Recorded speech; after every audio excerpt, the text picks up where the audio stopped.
Assalamualaikum warahmatullahi wabarakatuh. Waalaikumsalam. Di sini saya Muhammad Rizky Putra Hemawan beserta teman saya yaitu ada Donatello Bima Putra Nugroho dengan NIM 2022-11-024 dan satu rekan saya yaitu Harif Tri Prasetyo dengan NIM 2022-11-026.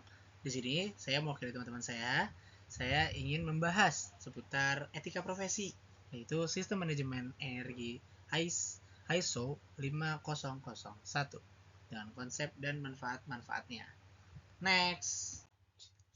Sistem manajemen energi ISO 5001 yaitu konsep dan manfaat. ISO 5001 merupakan sebuah standar internasional yang memberikan kerangka kerja untuk membangun dan menerapkan sistem manajemen energi yang efektif. Standar ini dapat membantu organisasi untuk menghemat energi, mengurangi emisi gas rumah kaca, dan meningkatkan keuntungan. Next. Lalu, pentingnya apa sih untuk menerapkan sistem manajemen energi ISO 5001 yang ada 4? Yang pertama itu penghematan biaya. Meningkatkan efisiensi energi, mengurangi konsumsi energi, dan menghemat pengeluaran. Yang kedua, meningkatkan keuntungan. Meningkatkan efisiensi operasional, meningkatkan produktivitas, dan mendorong pertumbuhan bisnis. Yang ketiga, meningkatkan citra perusahaan, di mana dapat memperkuat komitmen terhadap keberlanjutan dan tanggung jawab sosial. Lalu yang keempat, yaitu mendukung kebijakan pemerintah. Jalankan program pemerintah tentang penghematan energi dan konservasi sumber daya. Di sini terdapat ruang lingkup sistem manajemen ISO 5001. Pertama ada kebijakan energi, menetapkan komitmen organisasi terhadap pengelolaan energi yang berkelanjutan. Yang kedua ada sistem dan prosedur, menerapkan sistem dan prosedur untuk memantau, pengukur, dan mengendalikan penggunaan energi. Dan yang ketiga ada pelatihan dan kesadaran, meningkatkan pengetahuan dan kesadaran karyawan tentang pengelolaan energi. Lalu ada tahapan implementasi sistem manajemen energi ISO 5001. Terdapat 4 tahapan. Yang pertama ada perencanaan, yang dimana menetapkan tujuan sasaran dan program energi. Yang kedua ada implementasi, jadi menerapkan sistem dan prosedur yang telah direncanakan. Yang ketiga ada penilaian, memantau kinerja sistem manajemen energi dan mengidentifikasi peluang perbaikan.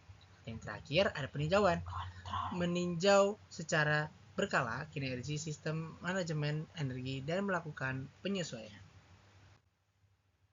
Lalu apa sih peran serta pemimpin dalam menerapkan sistem manajemen energi ini? Lalu ada 3 nih teman-teman, ada 3 komitmen yang kuat, yaitu membangun komitmen kuat terhadap pengelolaan energi. Yang kedua, dukungan penuh, memberikan dukungan yang penuh kepada karyawan dan upaya mereka. Yang ketiga, alokasi sumber daya, menyediakan sumber daya yang diperlukan untuk implementasi. Nah, di sini kita terdapat studi kasus teman-teman.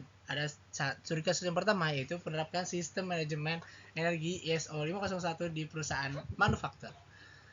Di contoh sampelnya yaitu di PT XYZ dalam industri manufaktur, hasilnya itu penghematan energi sebesar 15%.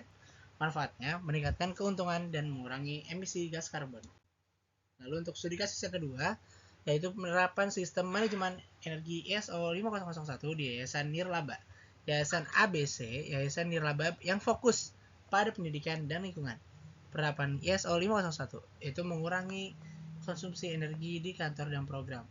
Hasilnya dapat menghemat energi sebesar 10% dan meningkatkan efektivitas program.